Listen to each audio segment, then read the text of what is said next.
आता आपल्या आवडत्या मालिकेचे संपूर्ण भाग मालिका प्रसारित झाल्यानंतर लगेचच पाहू शकता फक्त सन नेक्स्ट वर. भारतातील प्रेक्षकांसाठी मोफत सेवा. मला तशी फार खात्री नाहीये, पण सरपंच जर का या सभेत आला ना तर तिकडनं तो घरी नाही जाऊ शकणार. डायरेक्ट आत टाकणार मी त्याला. मॅडम, मला तुमच्यावर पूर्ण विश्वास आहे. अहो पण तो सरपंच लय तिरपांगळ्या डोक्याचा आहे. त्याला जरा जरी भनक लागली ना तो जाळ्यात अडकणार आहे. तर तो काही येत नसतो. माहितीये.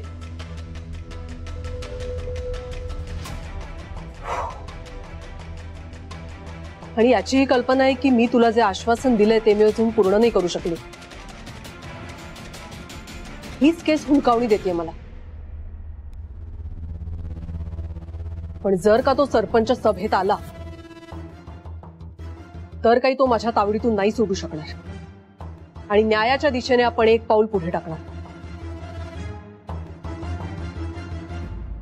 एक सांगू का मॅडम, तुम्ही असं बोलता ना तेव्हा लय आशावादी वाटते मला.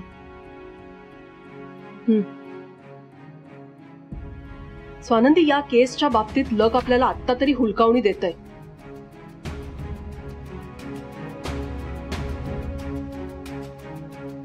पण शेवटी विजय आपलाच होईल याची मला गॅरंटी आहे. या अंबिका देशमुखने आतापर्यंत तरी अपयश पाहिलं नाहीये आणि या केसच्या बाबतीत, तुझ्या बाबतीत हे मी कधीच घडून देणार नाही. आकाश पाताळ एक करेन पण तुला न्याय मिळवून देईन हे माझं प्रॉमिस समज.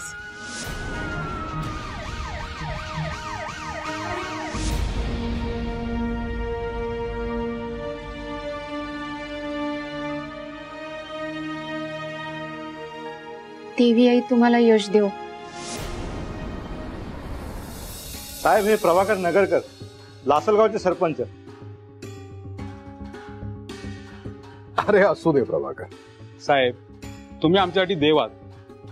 अहो, तुमच्या एका फोनवर माझ्या आईला हॉस्पिटलमध्ये बेड मिळाला आणि तिचा जीव वाचला. अहो, माझ्या चामड्याचे जोडे करून तुमच्या पायात घातले ना तरी ते कमीच ठरतील. अरे आपण जनतेचे सेवक आहोत, एवढं तरी करू शकतो की नाही. आणि तू तर काय आपल्या पक्षातला धडाडीचा पदाधिकारी आहेस. आणि काय रे प्रभाकर, विरोधकांच्या कार्यकर्त्यांना तुम्हीच चोप दिला होता ना. काय रे मणिक, हाच ना तो? हो साहेब. साहेब, आम्ही आपल्या एरियामध्ये प्रचार करत फिरत होतो तर तेच आडवे आले आणि घोषणा देऊ लागले. मग आपली पोरं ऐकतायत काय? आपण पण लढलो त्यांना.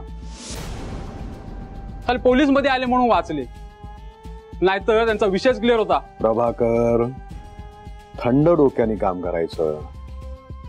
ह्या मणीकडे बघ, सगळी काम अगदी थंड डोक्यानं करत असतो. आणि तुम्ही सगळे एक गोष्ट महत्वाची आहे ती लक्षात ठेवा.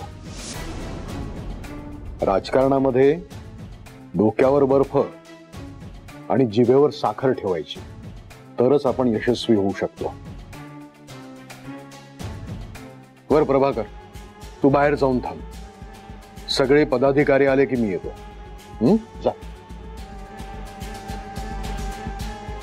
त्यांच्या चहा पाण्याची व्यवस्था केली आहे ना? हो साहेब. बर मणी, आपल्या पदाधिकाऱ्यांव्यतिरिक्त ह्या मेळाव्यासाठी मला दुसरं कोणीही नको. उगाच गर्दी व्हायला नकोय. काय विरोधक आले ना तर आपला प्लॅन सगळा त्यांना समजेल. तेव्हा जरा गेटवर लक्ष ठेव. Don't worry sir, gate safe राहील.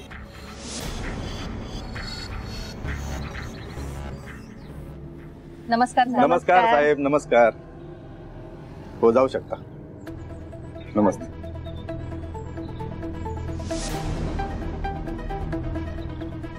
नमस्ते. नमस्ते. नमस्कार. गेट मधून आत येणं जरा कठीणच दिसतंय. त्यात सरपंच अजून आले नाहीत. किती वेळ लावणार कोणास ठाऊक. बाई,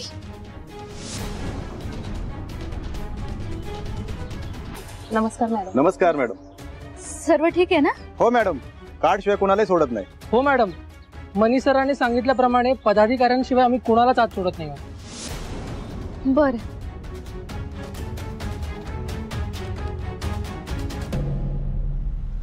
साहेबांची नवी पीए वाटतं. हो हो, आताच 5 दिवसापूर्वी जॉईन झाल्यात.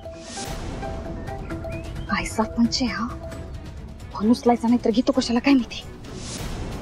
आधीच इतका वेळ झालाय, पुतळा करून ठेवलाय माझा. माणूस आहे. आवाज करू नको, गुमानाचं मी मागणे येतो. कोण तुम्ही, सोडा मला. येडी आहे का ग? ये किसनराव भगवान दादा भोईर. काही नेहमी कोण तुम्ही विचारत बस. पुण्यांदा विचारणार तर बस. अहो सरपंच, इतका वेळ कसा झाला तुम्हाला? कधीची वाट बघते मी. हे मुंबईतलं ट्रॅफिक, माईला कुठे जातात मारायला काय माहिती इतके लोक. लवकर निघायचं ना मग जरासं. तुम्हाला माहितीये ना, सभा सुरू होण्याच्या आधी साहेबांची भेट झाली पाहिजे. एकदा का सभा सुरू झाली तर भेटीचं जाऊच द्या, त्यांच्या जवळ जाणं पण मुश्किल होईल. या सभेत येणं म्हणजे वाघाच्या गुहेत येण्यासारखं आहे माझ्यासाठी. कोणी पकडलं ना तर तुडवते. म्हणून हा मॅक ओव्हर करावा लागतो आणि त्यात येळ जातो. सरपंच, कधीपर्यंत याचे नवीन सोंग घेऊन इकडे तिकडे पळत सुटणार आहात तुम्ही? तुम्हाला काय वाटतं, ती अंबिका आणि ती स्वानंदी तुम्हाला सुखानं जगू देते? त्यामुळं सरपोतदार साहेबांच्या पायावर डोकं ठेवण्याशिवाय दुसरा कुठलाही पर्याय नाहीये तुमच्याकडं. सरपंच, एक लक्षात ठेवा, इथं गेल्यावर साहेबांना हे पटवून द्या की तुम्ही त्यांच्या कामाचे आहात ते. एकदा का साहेबांचा हात तुमच्या डोक्यावर असला ना की मग काहीच टेन्शन नाही. मग ती स्वानंदी काय, अंबिका काय, कोणी बी तुमच्या वाटेला जाऊ शकणार नाही, तुमच्या केसाला बी धक्का लावणार नाही. हो माझी आई.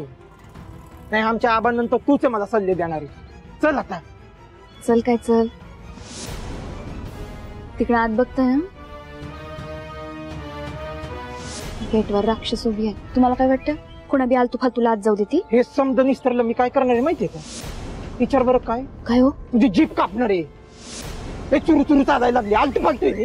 सरपंच आता तुम्ही काय आहात आणि काय नाही ते आज सभेत गेल्यावर कळलंच. आता गपचूप माझं आहे का आणि माझ्या माग चला. अडला हरियाण गाडवाचे पाय धरी. बघू नको चल. मला माणूस आहे.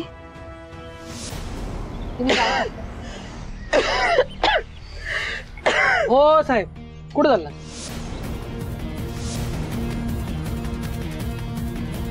ते माझ्यासोबत आहेत. ठीक आहे, चालेल.